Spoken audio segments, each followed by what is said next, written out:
Now, where to focus? As per my own experience, passing the PMI PBA exam from my first trial, below I am listing few topics which they are heavily tested in the exam. From my own experience, when I took the PMI PBA exam, a lot of questions were about these 9 topics I will walk you through right now, starting with the product requirements. You will face a lot of questions testing your understanding of each type of the product requirements when performing the work of requirements elicitation, specification, or requirements management. One may choose to indicate the type of requirement to be able to communicate whether the product requirement represents a need of the business, an aspect of a solution, or a product requirement for a particular stakeholder group. You will have questions asking you for or describing a requirement and asking you what is this type of requirement. You need to focus on this topic.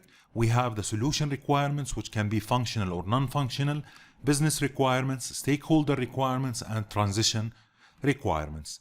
The second topic, the tools and techniques. You will have a lot of direct questions about the business analysis tools and techniques, starting with the benchmarking. I had a question about the benchmarking, 1 or 2 questions about the competitive analysis, a question about the market analysis, the weighted decision-making techniques, onion diagram, stakeholder map or matrix, capability framework, root cause analysis, gap analysis. I had 2 questions about the questionnaires and surveys, 1 question about the job analysis, 1 question about the RASI model, the poker estimation, the SWOT analysis, and the 5 whys technique. This is what I remember.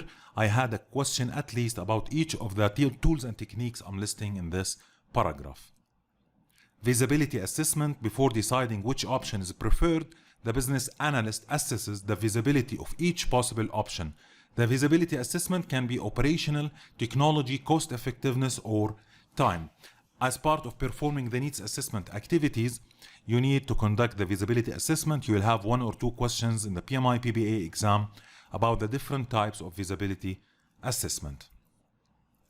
Topic number 4, the weighted ranking. I had 2 questions in my PMI PBA exam, 2 questions with tables asking me which decision is the best or which item is the best.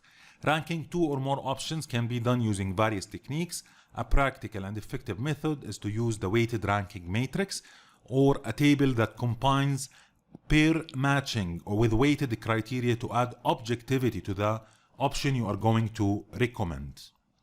Here is an example of this table. I had 2 questions in my PMI PBA exam showing the decisions or the items here and showing the score with the weight for each of these criteria. And you need to do simple, very simple calculations and find out which item or which decision is the best. You will have a lot of questions about the modeling techniques, and models as defined earlier are visual representations of information in the form of diagrams, tables, or structured text that effectively arrange and convey a lot of information in a concise manner, and the models can be categorized into scope models, process models, rule models, data models, and interface models. I had more than 10 or 12 questions about the modeling techniques. The business analysis plan is a potential topic as well. If formally documented, maybe a sub-plan of the portfolio, program, or project management plan, or it might be a separate plan itself. It defines the business analysis approach through the assembly of the sub-approaches across the other knowledge areas. I had 4 or 5 questions in the exam about the business analysis plan. The traceability matrix, more than 20 or 25 questions were about traceability and monitoring, and specifically about the traceability matrix, which can be defined as the grid that links product requirements from their origin to the deliverables that satisfy them. The matrix can support links among many different types of objects, providing a mechanism for tracking product information through the project and the product life cycles. Change management, like 10 to 15 questions were about the change management and how to deal with changes. Managing changes to requirements and other product information entails maintaining the integrity of the requirements and the associated deliverables and work products, and ensuring that each new requirement aligns with the business need and business objectives. And the last key topic is the group decision making techniques.